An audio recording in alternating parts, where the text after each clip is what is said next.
সম্প্রতি পাহাড়ি ঢলে মাইনী নদীর পানি বেড়ে তলিয়ে যায় খাগড়াছড়ির দীঘিনালা সাজেক সড়ক। স্থানীয়দের অভিযোগ, শুধু এবারই নয়, পাহাড়ি ঢল বা নদীর পানি বাড়লেই ডুবে যায় গুরুত্বপূর্ণ সড়কটি। এতে ভোগান্তি বাড়ে সড়ক ব্যবহারকারীদের। তাই সড়কটি উঁচু করার দাবি জানান স্থানীয়রা। বিস্তারিত জানাচ্ছেন নুরুস্তাফা মানিক। বাংলাদেশের অন্যতম পর্যটন গন্তব্য সাজেকের সৌন্দর্য উপভোগের জন্য দেশের বিভিন্ন প্রান্ত থেকে পর্যটকরা ছুটে আসেন খাগড়াছড়ি থেকে পরিবহনে করে সড়ক পথে পর্যটকরা যান সাজেকের উদ্দেশ্যে। এবং খাগড়াছড়ি শহর থেকে ডিঘিনালা, তারপর ডিঘিনালা থেকে পর্যটকরা যান সাজেকে।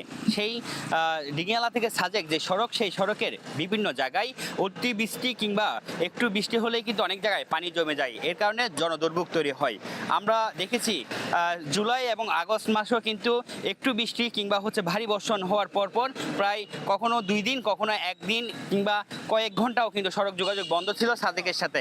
এর কারণে এখানে যেসব পর্যটকরা বেড়াতে আসেন কিংবা এখানকার যারা স্থানীয় বাসিন্দারা রয়েছেন, তারা কিন্তু এক ধরনের দুর্ভোগের মধ্যে পড়েন এবং তারা দাবি তুলেছেন যাতে সাজেকের যাওয়ার যে রাস্তা কিংবা কবাখালী এবং মাছালং সহ অন্যান্য যেসব জায়গায় সড়ক তলিয়ে যায়, সেসব সড়ক যাতে চিহ্নিত করে অতি দ্রুত উঁচু করা হয় এবং এর পাশাপাশি সড়ক প্রশস্তকরণ করা হয়। কারণ সড়কের কিছু কিছু জায়গায় বাঁক রয়েছে কিংবা কিছু কিছু জায়গায় সড়ক অনেকটা সরু রয়েছে। সেই জায়গাগুলো বাড়ানোর দাবিও কিন্তু এখানে যারা পরিবহন খাত সংশ্লিষ্ট রয়েছেন কিংবা স্থানীয়রা রয়েছেন, তারা কিন্তু সেটি দাবি তুলেছেন।